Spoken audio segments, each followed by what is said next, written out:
Hey everybody, Dr. Mike here. Welcome back to our look at the ASM Hydrasynth. We're diving into Mutants right now. Last time we talked about FM and wave stack. This time we're going to be looking at the three different modes of pulse width modulation that the Hydrasynth offers. Now, as you know, pulse width modulation allows you to use an external modulation source like an LFO to change the pulse width, in other words, the wave shape of a particular oscillator. Normally this was done by changing the duty cycle of square waves into narrow pulse waves, but nowadays the idea of pulse width modulation can be applied to any digital waveform, and the Hydrasynth makes a lot of use of this. Many of the more interesting presets that it comes with are based around this kind of pulse width modulation. Now, if we look inside the pulse width modulation module, we're working with a simple sine wave here. It gives us feedback, ratio, depth, and wet dry. Pretty straightforward. The interesting thing about ratio is that it allows us to control how often in a given cycle a pulse width movement happens. So the pulse width can actually change at the same rate as the waveform, or slower by down to 1/4 as shown here, or to the point where it's doing 64 changes in every wave cycle, which gets a little crazy. Now, in this particular patch, what I've done is I've set up macros to control the depth, the ratio, and the feedback of the two oscillators that we're listening to. The other thing you can't see is that while the first oscillator plays whenever you hold down a key, we can bring in the second one with polyphonic aftertouch, so we can hear the two separately. You'll also notice that the last two macros aren't being used, and they're labeled with words from a long list of preset words that ASM provides you. I'm not exactly sure why they picked the words that they did, but keep an eye open for them in future parts of this series, because if I'm designing patches where I don't need that many macros, you might see some other ones creeping in. Okay, so what does this sound like? Well, we start with a simple waveform, and now we turn up.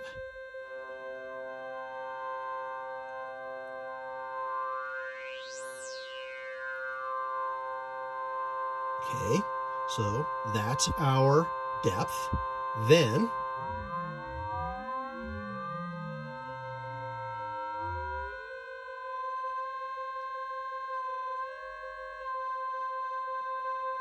ratio allows us to create harmonic overtones. And then if we want to add a little dirt,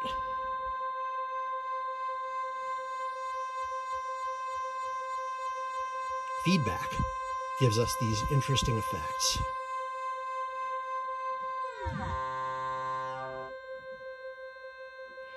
Now we push down harder to get the other oscillator.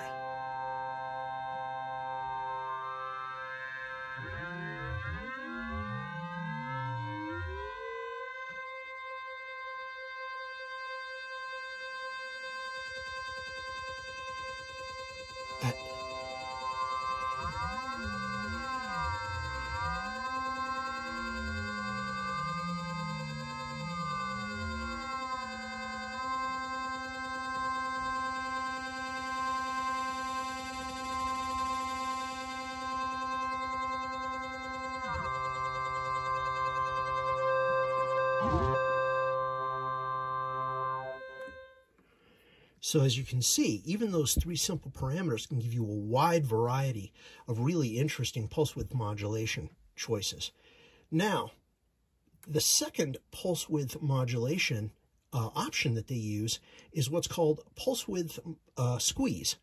And it has exactly the same parameters as original pulse width does. What makes it interesting is that instead of changing the duty cycle of the waveform by moving the endpoints around, it actually squeezes one part of the waveform and stretches another, almost like it's slowing down and speeding up a tape player, but inside the waveform. That's a little hard to explain, but what you'll notice when I play back this patch, which is identical to the last one, except that we're using PW Squeeze instead of PW Original, is that you have a lot more harmonic interest and things get snarly and weird a lot quicker.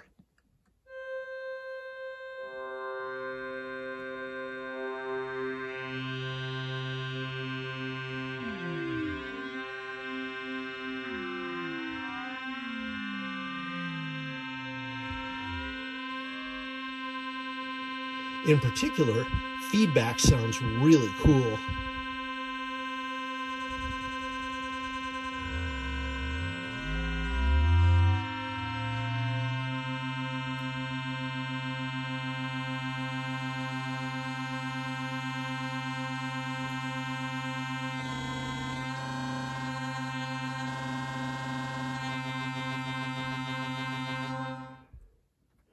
Now, those are basically two variations on the same sort of a theme.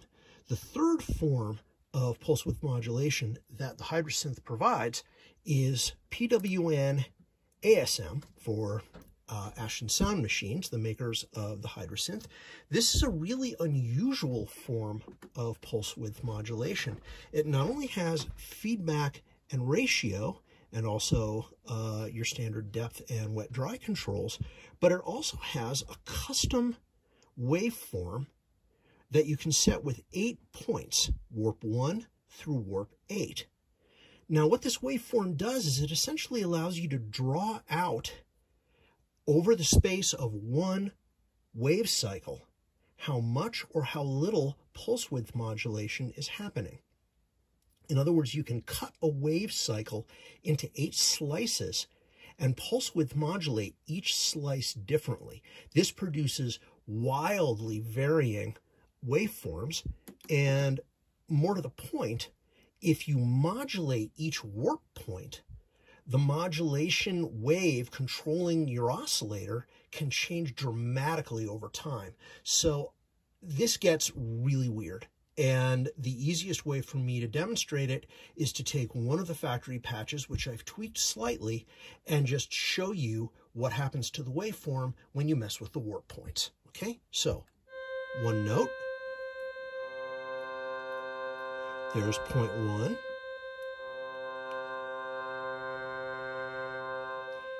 Warp 3. Warp 5. Warp 7. Now you'll notice they all sound fairly much alike. That's because you're changing the pulse width with a flat function except for one point. And where it appears in the waveform doesn't affect the timbre that much, that obviously. However, if you set all the warp points to different values, then you really mangle the waveform. So it sounds like...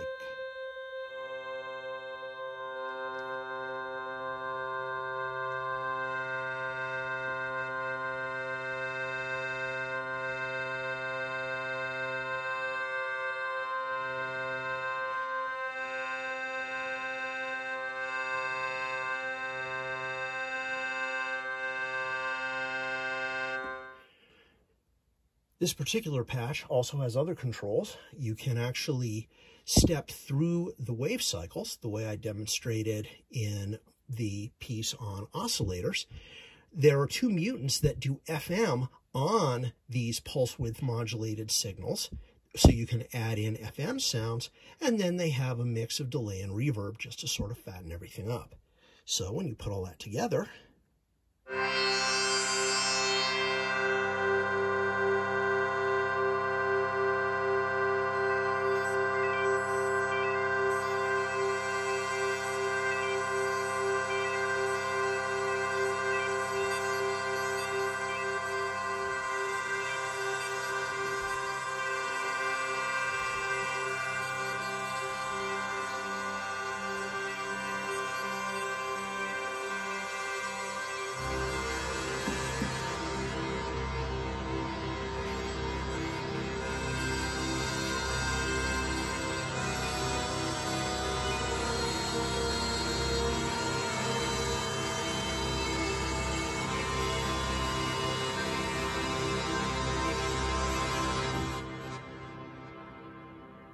Lovely stuff. And the kind of thing that you'll be able to explore a lot as you go through the Hydrasynth and check out its various presets. Next time, we're going to look at the oscillator sync and harmonic mutants, which will take us out of that particular part of the architecture and let us look at later parts and at the various performance aspects of the Hydrasynth. Until then, please subscribe and like this channel, and head over to musicplayernetwork.com to join the Music Player Network, which is a free forum for electronic musicians and keyboardists of all styles with all sorts of useful information on keyboard performance and on electronic music and pro audio. Until next time, stay safe, stay sane, and stay connected.